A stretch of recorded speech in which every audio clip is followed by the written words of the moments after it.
Hariom students, स्वागत है आपका free study bye Lodhi sir के यूट्यूब चैनल में। दोस्तों, मैं कृपाल लोधी। दोस्तों, आज हम आपको लेकर के आए हैं हिंदी व्याकरण एवं रचना में हिंदी का बहुत ही इंपॉर्टेंट टॉपिक ब्राह्म चिन्ह।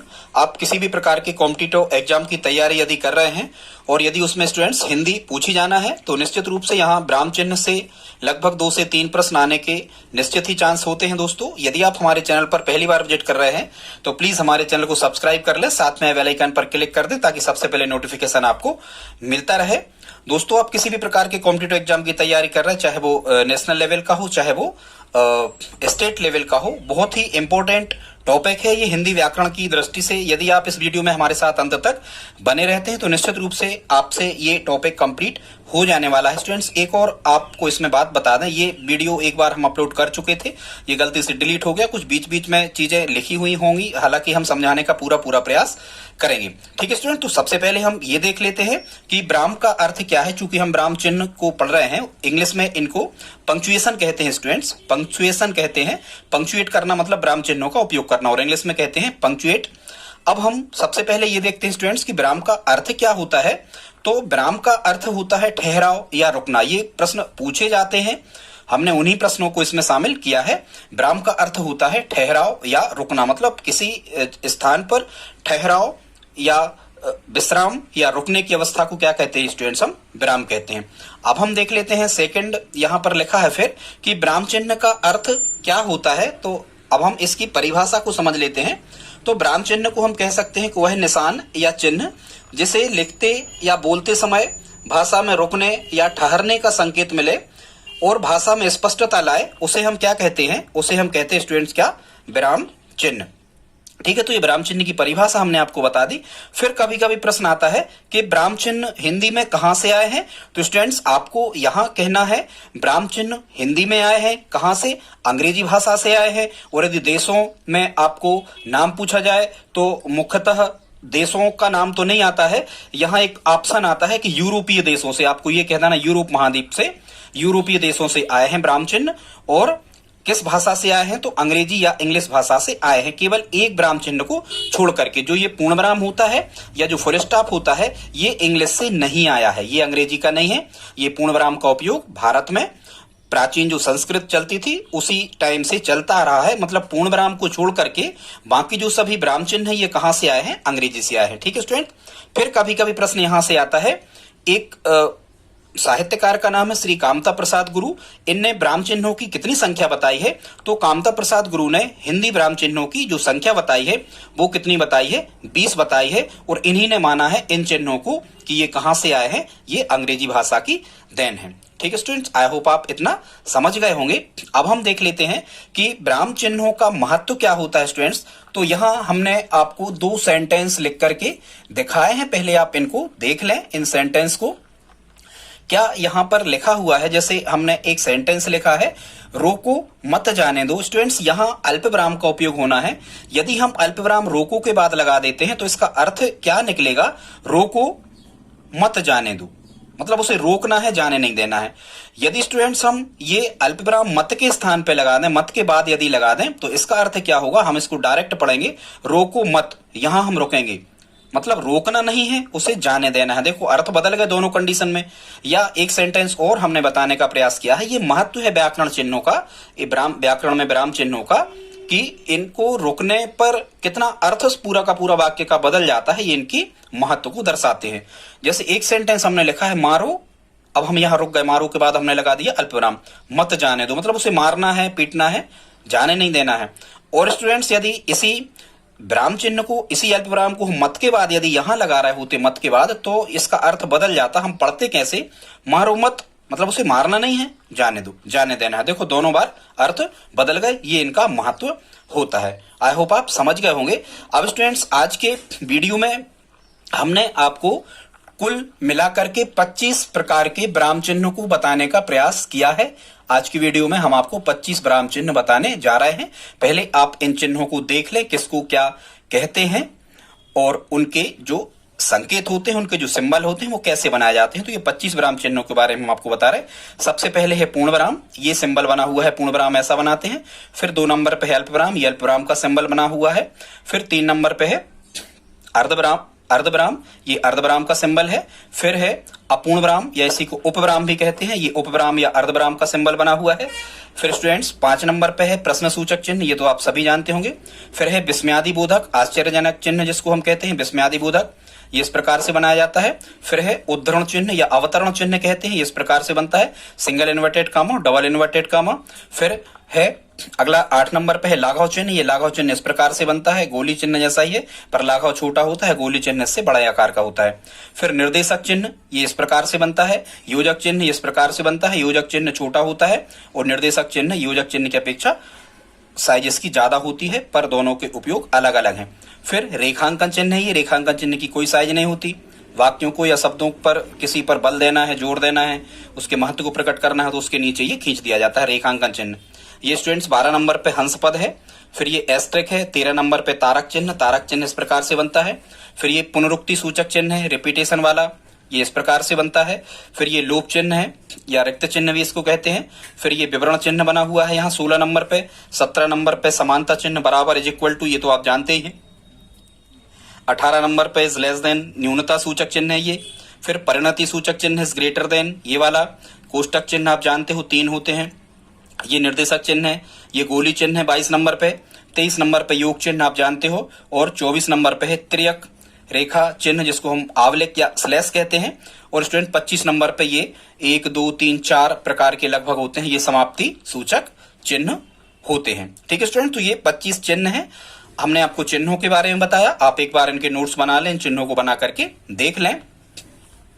अब हम देखते हैं स्टूडेंट्स इसमें कि आपको ब्राह्म चिन्ह से रिलेटिव प्रश्न कैसे आते हैं। जो हम पार्ट 3 आपको लाएंगे वो ब्राह्म चिन्हों से रिलेटिव प्रश्नों के ही रहेंगे।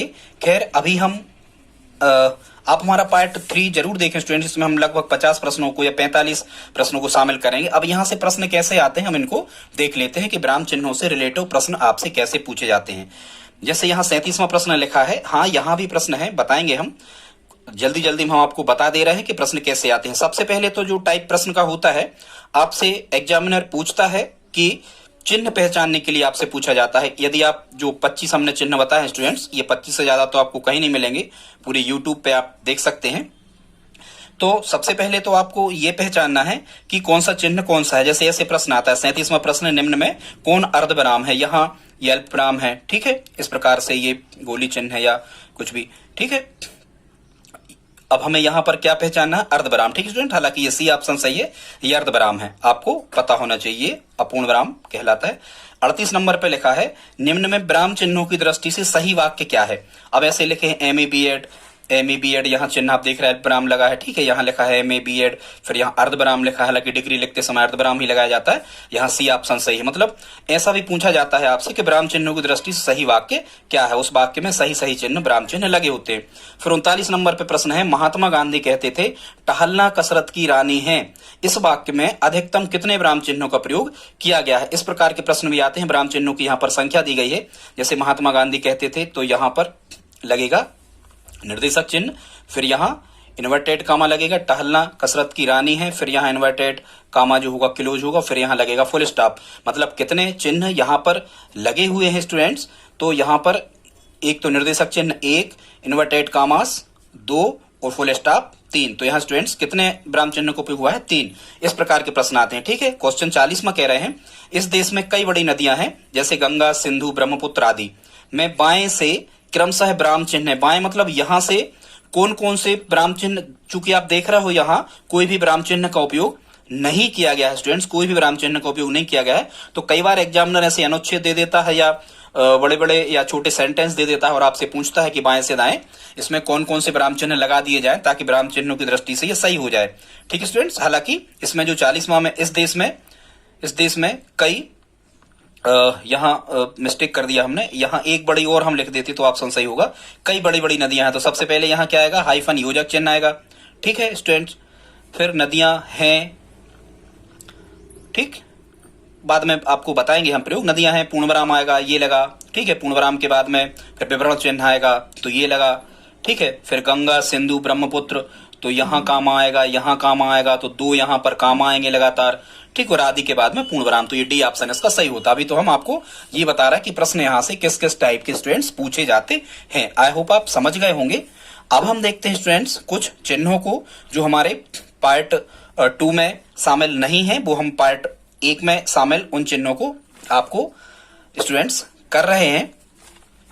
तो सबसे पहले हम देख लेते हैं एक चिन्ह को जिसका नाम है पहला विराम चिन्ह। स्टूडेंट्स विराम चिन्ह जो है जो पूर्ण विराम चिन्ह है, ये फुल स्टॉप इसको इंग्लिश में कहते हैं, और इस प्रकार से ये खड़ी डंडी इस प्रकार से ये बना दी जाती है, इसको हम क्या कहते हैं, पूर्ण विराम चिन्ह कहते हैं, फुल स्टॉप इंग्लिश में कहते हैं। और ध्यान से सुनना, हिंदी में सबसे ज्यादा इसी का उपयोग होता है, हालांकि इंग्लिश का जो फुल स्टॉप होता है वो इस टाइप से होता है। और ध्यान से सुनना, जो पूर्ण विराम होता है इसका उपयोग कहाँ होता है स्टूडेंट्स, तो जो पूर्ण विराम का उपयोग होता है, पूर्ण विराम का उपयोग किसी वाक्य की समाप्ति पर किया जाता है। एक बात हो गई। दूसरा, पूर्ण विराम व विस्मयवाचक, मतलब पूर्ण विराम जो है वो विस्मयवाचक वाक्यों को छोड़कर और प्रश्नवाचक वाक्यों को छोड़कर सभी में उपयोग होता है। और कहाँ उपयोग होता है, अंत में। ठीक है, कभी कभी 2 पूर्ण विराम भी लगे मिलते हैं। कभी ये प्रश्न पूछा गया है कि प्राचीन साहित्य की किस रचना में या मध्यकालीन साहित्य की किस रचना में 2 पूर्ण विराम चिन्हों का उपयोग हुआ है, तो स्टूडेंट्स वो रामचरितमानस में हुआ है। दोहा, सोरठा, चौपाई में आपने देखा होगा। इस प्रकार से 2 पूर्ण विराम वहां पर लगे हमें मिलते हैं। और इसका उपयोग कहाँ होता है, वाक्य के अंत में, जैसे बालक लिखता है, बालक खेलता है, तुम वहां जा रहे हो, कुछ भी इस टाइप से, तो लास्ट में ये लगता है। और स्टूडेंट्स ध्यान से सुनना, हिंदी में सबसे ज्यादा किस विराम चिन्ह का उपयोग होता है, तो पूर्ण विराम का ही होता है। ये प्रश्न कभी पूछा गया है, आप इसको नोट कर लें। सबसे ज्यादा उपयोग होता है हिंदी में किसका, पूर्ण विराम का। ठीक है स्टूडेंट्स, आई होप आप समझ गए होंगे, पूर्ण विराम का बिल्कुल सरल उपयोग है। सेकंड पे स्टूडेंट्स हम देख सकते हैं 2 नंबर पे लिखा है अल्पविराम, और अल्पविराम को हम कहते हैं क्या, कामा। कामा का मतलब होता है न्यूनतम ठहराव, मतलब जहां में बहुत कम समय के लिए, ठीक है, या हम कहें कि रुकना तो हमें है, उस वाक्य में हमें कुछ तो गैप हमें लेना है, कुछ ठहराव हमें रखना है, लेकिन बहुत ही अल्प ठहराव यदि हमें रखना है तो वहां हम अल्पविराम वाले चिन्ह का उपयोग करते हैं। ठीक है स्टूडेंट्स, तो एक बात आपको इसमें ध्यान रखना है, कुछ नियम और हैं, हम उनको भी आपको बता दे रहे हैं। फिर क्या होता है और कहां का इसका उपयोग होता है, जैसे किसी वाक्य में अगर, मगर, लेकिन, किंतु, परंतु, इस प्रकार से यदि संयुक्त वाक्य जुड़े होते हैं तो उनके बीच में भी अल्पविराम का उपयोग या कामा का उपयोग किया जाता है। जैसे देखो तो थोड़े से रुके हम मगर प्यार से, ठीक है, ऐसा वाहनों में लिखा होता है, तो यहां देखो के बाद लग जाएगा। ठीक, राम आया तो था लेकिन, तो देखे लेकिन, किंतु, परंतु, यहां राम आया तो था, हम कुछ देर रुक रहे, तो यहां ये अल्पविराम का चिन्ह लग जाएगा। ठीक है, लेकिन तुरंत चला गया। और समान रूप से जो चीजें होती हैं, एक सी चीजें जो होती हैं, जैसे राम, लक्ष्मण, भरत, शत्रुघ्न, ये सब पड़ोस है, सब भाई हैं, समान रूप से स्टूडेंट्स जो चीजें होती हैं उन चीजों को भी आपस में अलग अलग करने के लिए विराम चिन्ह का उपयोग किया जाता है। इसमें वही हुआ है, राम, लक्ष्मण, भरत, शत्रुघ्न ये समान चीजें थी, लेकिन इनको हमें अलग अलग दर्शाना है, थोड़ा थोड़ा रुकना है। तो राम, लक्ष्मण, भरत, शत्रुघ्न 4 भाई थे, ठीक है, तो यहां भी इनके बीच में विराम चिन्ह अल्पविराम का उपयोग होगा। ठीक है स्टूडेंट्स, फिर कभी कभी क्या होता है, हाँ एक चीज और समझना, कभी यहां प्रश्न पूछा गया है कि 2 जो संयुक्त वाक्य होते हैं इनको जोड़ने के लिए किस विराम चिन्ह का उपयोग होता है, तो अल्पविराम का ही उपयोग होता है, क्योंकि लेकिन, किंतु, परंतु, तथा और, ठीक है, ये सब संयुक्त वाक्य वाले अव्यय ही कहलाते हैं। एक और यहां लिखा है, ठीक, एक चीज और ध्यान से सुनना, क्या होता है, जैसे मान के चलो यहां कोई चीज का विलोप हो जाए, वो चीज वहां पे, वो अव्यय वहां पर आ सकता था लेकिन वहां नहीं आया है, उसका विलोप हो गया है, तो भी वहां पर अल्पविराम का उपयोग होता है। कैसे, जैसे मैं जो कहता हूं ध्यान से सुनो, तो यहां देखो किस चीज का विलोप हो रहा है, यह नहीं है, यहां यह होना था, मैं जो कहता हूं यह ध्यान से सुनो, लेकिन यह का विलोप हो गया, तो फिर यहां पर अल्पविराम आएगा। ठीक है स्टूडेंट्स, ये समुच्चय बोधक अव्यय कहलाते हैं, जो संयुक्त वाक्यों को जोड़ने में उपयोग किए जाते हैं, वो अल्पविराम चिन्ह वहां पर आता है।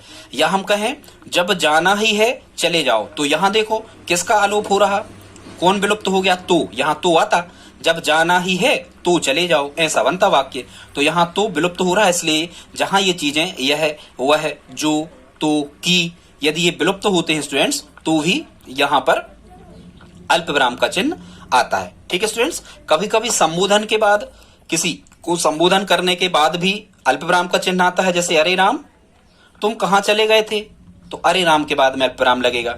ठीक है, कभी कभी जो चीजें रिपीट होती हैं उनके बीच में भी अल्पविराम का चिन्ह लगता है। जैसे नहीं नहीं, मैं तुम्हारे साथ नहीं जा सकता, तो यहाँ नहीं के बाद लगेगा। अभी अभी, तो अभी के बाद लगेगा। अभी अभी मैं तुम्हारे पिताजी से मिल के आया हूं, कुछ भी, तो ऐसे अभी अभी, नहीं नहीं, साथ साथ, ऐसी कंडीशन में भी अल्पविराम का चिन्ह लगता है। ठीक है स्टूडेंट्स, तारीख लिखने में भी अल्पविराम का उपयोग होता है। तारीख जैसे यहाँ लिखा है 26 जनवरी, तो 26 जनवरी डायरेक्ट नहीं लिखा जाता स्टूडेंट्स, 26 के बाद में अल्पविराम लगता है और यहाँ लिखा जाएगा क्या, 26 कामा जनवरी 1950। ठीक है स्टूडेंट्स, यहां एक सेंटेंस लिखा है प्रिय रमेश खुश रहो, ये वही हमने आपको बताया था। संबोधन देने के लिए प्रिय रमेश, कोई व्यक्ति कोई मित्र संबोधन दे रहा है प्रिय रमेश, तो उसके बाद भी ये चिन्ह लगता है।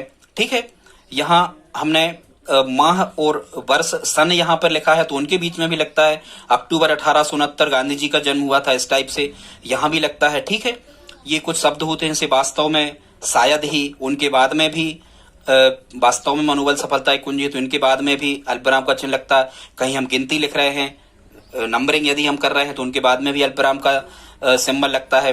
कभी जब हम आवेदन पत्र वगैरह लिख रहे होते हैं तो उनमें के संबोधन में भी भवदीय के बाद लगता है। पूज्य पिताजी, ठीक है, पूजनीय पिताजी, इस टाइप से, तो पिताजी के बाद लगेगा। ठीक है, प्रिय मित्र, तो मित्र के बाद लगेगा। ध्यान से सुनते जाना, आप लिखते जाना। ठीक है स्टूडेंट्स, और कभी कभी कहाँ लगता है, किसके बाद में, जैसे एक शब्द लिखा है कहो, तो कहो के बाद लगेगा कहो राम कैसे आना हुआ, नहीं ये नहीं हो सकता, तो नहीं के बाद लगेगा, क्योंकि थोड़ी देर हम रुक रहे हैं। हाँ तुम भी वहां जा सकते हो, तो वहां के बाद लगेगा कुछ भी। जहां सीधी सी बात, अब हम इसका सारांश यदि आपको निकाल के बता दें स्टूडेंट्स, तो जहां हमें किसी भी वाक्य में थोड़े समय के लिए, बिल्कुल थोड़े समय के लिए रुकना है, वहां अल्पविराम का उपयोग किया जाता है न्यूनतम ठहराव की स्थिति को दर्शाने के लिए। आई होप आप समझ गए होंगे। अब हम आते हैं अगले क्रमांक पे स्टूडेंट्स। ये 3 क्रमांक है जिसमें हमने आपको बताया है अर्धविराम के बारे में, और अर्धविराम को इंग्लिश में कहते हैं सेमीकोलन। ये इसका सिंबल होता है, ऊपर बिंदु और नीचे कामा, ये अर्धविराम का सिंबल है। आप ध्यान से सुन लें। अब हम ध्यान से सुने, अर्धविराम का जो सिंबल होता है, इसका मुख्य नियम क्या होता है, हमें क्या ध्यान में रखना होता है। तो स्टूडेंट्स, जैसा कि आप देख रहे हो कि जो अर्धविराम है, ये अल्पविराम से जब हम ज्यादा समय के लिए रुकते हैं और पूर्ण विराम से कम समय के लिए रुकते हैं, एक चीज, लेकिन ये समझ में हमें नहीं आता कि कहाँ ज्यादा रुक रहे, कहाँ कम रुक रहे, तो कुछ और शर्तें हैं जो हम आपको बता दे रहे हैं। तो ध्यान से सुनना, जहां हमें अल्पविराम से ज्यादा और पूर्ण विराम से कम समय के लिए रुकना पड़े, वहां अर्धविराम का उपयोग, सेमीकोलन का उपयोग किया जाता है। कभी कभी एग्जामिनर सीधा सीधा यही प्रश्न आपसे पूछ लेता है। ठीक है स्टूडेंट्स, एक चीज ध्यान में हो गई, अर्धविराम का उपयोग कहां करना है। दूसरा स्टूडेंट्स, हमें अर्धविराम का उपयोग वहां करना होता है जहां पर बीच में अल्पविराम का उपयोग किया गया है और एक जो वाक्य है वो आश्रित वाक्य है, मतलब पहले वाक्य का उपवाक्य है या आश्रित वाक्य है, समझ रहे होंगे आप। तो वहां भी, और पहले वाक्य में काय का उपयोग हुआ है, अल्पविराम का, ठीक है, या दूसरे में भी अल्पविराम का उपयोग किया है, लेकिन दोनों एक दूसरे से जुड़े हुए हैं।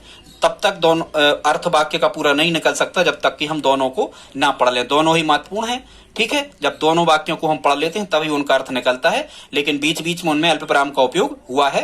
तो जहां अल्पविराम से ज्यादा हम रुकते हैं वहां पर अर्धविराम का उपयोग होता है। जैसे एक सेंटेंस हमने यहां पर बताने का प्रयास किया है, आप देखें, ध्रुव स्वामिनी, ये जयशंकर प्रसाद द्वारा रचित एक नाटक है। ध्रुव स्वामिनी में एक और ध्रुव स्वामिनी, कामा लगा है अल्पविराम, मंदाकिनी, कामा, कोमा आदि स्त्री पात्र हैं, वहीं दूसरी ओर रामगुप्त, चंद्रगुप्त आदि पुरुष पात्र हैं। तो आप देख रहे हो कि यहाँ मंदाकिनी, ध्रुव स्वामिनी, मंदाकिनी, कोमा, यहाँ क्या लगा है स्टूडेंट्स, तो यहाँ अल्पविराम लगा है। और आदि स्त्री पात्र हैं, तो हैं के बाद में यहाँ लगेगा क्या, क्या लगेगा यहाँ, अर्धविराम, क्योंकि अभी जो बाद वाला वाक्य है ये इस पर आश्रित है पहले वाले पे, ठीक है, क्योंकि अभी बात पूरी नहीं हुई है। वहीं दूसरी ओर रामगुप्त, फिर यहाँ कामा लगा, रामगुप्त, चंद्रगुप्त, ठीक है, स्कंदगुप्त आदि पुरुष पात्र हैं। इस टाइप से आप समझ सकते हो। तो जहां बीच में अल्पविराम लगा हो वहां अर्धविराम का उपयोग होता है दो वाक्यों को अलग अलग करने में। आई होप आप समझ रहे होंगे। दूसरा, अर्धविराम का उपयोग और कैसे स्थान पर किया जा सकता है स्टूडेंट्स, जहां एक ही अर्थ वाले, मतलब दोनों वाक्यों को मिला दें यदि हम, तो एक ही अर्थ निकलेगा, या दोनों वाक्यों को मिलाकर ही अर्थ निकलेगा। जब तक हम दोनों वाक्यों को नहीं मिलाएंगे तब तक उस लाइन का अर्थ नहीं निकल पा रहा होगा। तो इस प्रकार के दोनों वाक्यों को अलग करने के लिए भी अर्धविराम का उपयोग होता है, ठीक है। जैसे मैं स्कूल किनारे टहल रहा था, मंद मंद बयार बह रही थी। तो यहाँ हम कुछ ज्यादा समय के लिए रुके अल्प विराम से और पूर्ण विराम से कम, तो यहाँ अर्धविराम आ जाएगा।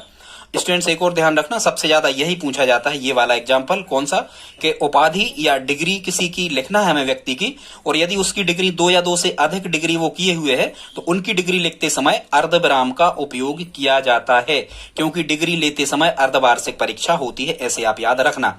जैसे एमए के बाद में अर्धविराम लगा, कोई व्यक्ति एमए किया है, पीएचडी किया है, फिर वहां अर्धविराम लगा, डीलिट भी किया है तो डीलिट के बाद हालांकि नहीं लगेगा, यहाँ कोई चिन्ह नहीं लगेगा, लेकिन इन डिग्रियों के बीच में कौन सा चिन्ह लगेगा, अर्धविराम का चिन्ह लगता है। एक एग्जाम्पल और मैंने लिखा है, माली पौधा लगाता है, उसे पानी देता है, सींचता है, तब जाकर उसे फल प्राप्त होता है। तो देखो सभी एक दूसरे पर निर्भर वाक्य हैं, तो उनके बीच में भी अर्धविराम का उपयोग किया जाता है। ठीक है, हालांकि हाँ ये सही है, एक ही अर्थ हो, स्वतंत्र वाक्य भी हो सकते हैं, आश्रित वाक्य भी हो सकते हैं, बस हमें तो ये ध्यान में रखना होता है कि पूर्ण विराम से कम और अर्धविराम से ज्यादा यदि हमें रुकना है। हम देख पा रहे हैं कि अल्प विराम वहां आ नहीं सकता क्योंकि अल्प विराम के नियम लागू हो नहीं रहे। ठीक है, और फिर हम देख रहे हैं कि पूर्ण विराम भी नहीं हो रहा क्योंकि पूर्ण विराम तो अंत में ही लगना है किसी वाक्य के, तो ऐसे स्थान पर हम अर्धविराम का उपयोग करते हैं। जब मेरे पास रुपये होंगे, अभी वाक्य पूरा नहीं हुआ, आश्रित है, तब मैं आपकी मदद करूंगा, तो ये यहाँ पर अर्धविराम का उपयोग हो जाएगा। ठीक है स्टूडेंट्स, आई होप आप समझ गए होंगे। अब हम अगला सिंबल देख लेते हैं। अगला हमारा जो सिंबल है, चिन्ह है 4 नंबर पे, वो हमने लिया है कौन सा, अपूर्ण विराम। कौन सा, अपूर्ण विराम, या इसी को उपविराम कहते हैं, कॉलन और इस प्रकार के रेशियो टाइप के, अनुपात टाइप के 2 चिन्ह ऊपर नीचे बिंदु बिंदु ये बने होते हैं। ठीक है स्टूडेंट्स, ये चिन्ह खासकर कहाँ लगता है, इसमें नियम तो आप ध्यान में नहीं रखना, अर्धविराम से ज्यादा यदि हमें रुकना पड़े इतना तो आप समझ नहीं पाओगे, पर स्टूडेंट्स ध्यान रखना कि जो अपूर्ण विराम है ये अर्धविराम से ज्यादा विराम के लिए उपयोग किया जाता है। कई बार एग्जामिनर में डायरेक्ट ऐसा पूछ लिया जाता है। ठीक है, लेकिन मुख्यतः इसका उपयोग कहाँ होता है हम आपको बता दे रहे हैं। मुख्यतः इसका उपयोग होता है कि जो शीर्षक होते हैं किसी भी निबंध या किसी भी रचना के, या किसी भी खासकर आलोचना या समालोचना, किसी का यदि विस्तृत गहन अध्ययन किसी का यदि किया जाता है, खासकर संपादकीय लेख जो अखबारों में लिखे होते हैं, उन शीर्षकों के बाद में अपूर्ण विराम या उपविराम का उपयोग किया जाता है। जैसे बिजली, बिजली के बाद लगेगा, अब बिजली का हम बिजली की आलोचना समालोचना कर रहे हैं, इसका गहन अध्ययन कर रहे हैं कि वरदान है या अभिशाप है, तो यहां लग जाएगा। ठीक है, या इसका नियम होता है समानाधिकरण उपवाक्यों के बीच में, खासकर ये 2 उपवाक्य होते हैं, वाक्य से छोटे शब्द से बड़े, वो उपवाक्य कहलाते हैं। समान प्रकार के जो समान मतलब रखते हैं, समान अधिकार रखते हैं दोनों उपवाक्य, उनके बीच में अपूर्ण विराम का उपयोग किया जाता है। जैसे बिजली वरदान या अभिशाप, इसकी आलोचना समालोचना की जा सकती, बिल्कुल की जा सकती। ठीक है, छोटा सवाल बड़ा सवाल, तो यहां लग जाएगा उपविराम। परमाणु विस्फोट, मानव जाति का भविष्य, तो ये शीर्षक है। ठीक है, या हम कहें 2 उपवाक्य हैं तो इनके बीच में लग जाएगा। उर्वशी, विचार व विश्लेषण, इसका विश्लेषण विचार आलोचना समालोचना की जा रही होगी उर्वशी की। ठीक है, इस टाइप से। या यहां भी लगते हैं निम्नलिखित शब्दों का प्रयोग कीजिए, कोई भी शब्द दे देंगे, उसके बाद में लगते हैं आपने पेपर्स में देखा होगा, परीक्षा देते समय पेपर प्रश्न पत्र जो मिलते हैं, निम्न गद्यांश की व्याख्या कीजिए, वहां भी ये उपविराम ही लगता है। ठीक है, इस टाइप से शायद आप समझ गए होंगे। फिर आ जाते हैं हम काय पे, प्रश्न सूचक चिन्ह पे। स्टूडेंट, प्रश्न सूचक चिन्ह, क्वेश्चन मार्क इसको हम इंग्लिश में कहते हैं, आप सभी जानते हो। प्रश्नवाचक संकेत या प्रश्न सूचक चिन्ह का उपयोग कहाँ किया जाता है, जब किसी वाक्य में जो क्यों कहाँ प्रश्न सूचक जो शब्द हैं, यदि इनका उपयोग किया गया है तो उन वाक्यों में प्रश्न सूचक चिन्ह का उपयोग किया जाता है। जैसे वाक्य में यदि क्यों है, कहाँ, कब, कैसे, किसका, किसकी, क्या, कितना, इस प्रकार से यदि लिखा है, आप समझ रहे होंगे, हम एक शब्द में या एक वाक्य में जिनका उत्तर दे पा रहे होंगे स्टूडेंट्स, ऐसे प्रश्नों में प्रश्नवाचक चिन्ह का उपयोग किया जाता है। और कभी कभी तो एग्जामिनर केवल इतना पूछ लेता है कि निम्न में किस चिन्ह का उपयोग वाक्य के अंत में किया जाता है। तो वाक्य के अंत में स्टूडेंट्स क्या आता है, वाक्य के अंत में या तो आता है पूर्ण विराम या फिर आता है प्रश्नवाचक चिन्ह। तो ध्यान से सुने, प्रश्नवाचक चिन्ह का उपयोग कहाँ किया जाता है, किसी भी वाक्य के लास्ट में प्रश्नवाचक चिन्ह का उपयोग किया जाता है। ठीक है, जैसे मान के चलो, राम तुम कहाँ जा रहे हो, तो यहाँ अंत में प्रश्नवाचक चिन्ह आ जाएगा। ठीक है, आपके पिताजी कहाँ हैं, तो यहाँ आ जाएगा। ठीक है, तो उसे कितनी पगार मिलती है। ठीक है, यह पुस्तक किसकी है, तो यहाँ बाद में शायद आप समझ रहे होंगे। कभी कभी एक चीज और ध्यान रखना स्टूडेंट्स, संदेह यदि कोई व्यक्ति जता रहा है, एकदम स्पष्ट बात नहीं हो पा रही, उसे शंका है अपने दिमाग में, पूछने वाले के दिमाग में, तब भी लास्ट में प्रश्नवाचक चिन्ह आ जाता है। जैसे ये कभी एग्जाम में पूछा गया था, इसलिए हमने यहाँ पर लिखा है आप राम जी के बेटे हैं? कोई व्यक्ति किसी से पूछ रहा है आप राम जी के बेटे हैं? बिल्कुल। तो यहां अभी उसे संदेह है कि ये राम जी का बेटा है या नहीं है, तो ऐसी स्थिति में भी लास्ट में प्रश्नवाचक चिन्ह आ जाता है। आई होप आप समझ पा रहे होंगे स्टूडेंट्स। 6 नंबर पे यहां लिखा है विस्मयादि बोधक चिन्ह, इसे एक्सक्लामेशन का सिंबल, मार्क ऑफ एक्सक्लामेशन भी स्टूडेंट्स इसको कहते हैं, ठीक है। और ये विस्मयादि बोधक का सिंबल जो होता है इस प्रकार का एक खड़ी डंडी और नीचे एक बिंदु रखा होता है, इसको भी आप समझ लें। और ये विस्मयादि बोधक चिन्ह का उपयोग कहां किया जाता है? जहां विस्मय, आश्चर्य, हर्ष, शोक, घृणा, व्यंग, विनय, उपहास, किसी की हंसी उड़ाई जा रही हो, किसी का संबोधन किया जा रहा हो, तो भी विस्मयादि बोधक चिन्ह का उपयोग स्टूडेंट्स यहां पर किया जाता है, ठीक है। आप घबराना नहीं, चूंकि हम 25 सिंबल आपको बता रहे हैं। जब आपको ऑप्शन में आते हैं तो 4 ही ऑप्शन आते हैं, और आपने यदि पढ़े होंगे एक बार तो आप निश्चित रूप से उन 4 ऑप्शन में से सही आंसर आप बिल्कुल दे सकते हैं, ठीक है स्टूडेंट। तो यहां देखो, जैसे संबोधन सूचक के बाद साथियों, साथियों के बाद आगे आज कुछ करना होगा, ठीक है। विस्मय, आश्चर्य, मतलब अचानक से कोई घटना घट जाए, अरे वह मर गया। शोक, अतिशोक, यहां अतिशोक लिख लेना। फिर 2 सिंबल, महाशोक, यहां 3 सिंबल, ऐसे ऐसे तक लिखे आते हैं, ये बढ़ते जाते हैं। शोक, अतिशोक, महाशोक, बहुत इंपॉर्टेंट फैक्ट, इसे लिख के रखना, ठीक है। ये आश्चर्य है, ये घृणा है, छी छी, तो छी के बाद लगेगा छी के बाद छी छी, तुम्हें लज्जा आना चाहिए ऐसा काम करते समय। तो यहां क्या आ रही है? यहां पे घृणा हो रही है, छी छी, तो ठीक है। फिर यहां लिखा है शाबाश, शाबाश के बाद सारे रिकॉर्ड तोड़ दिए।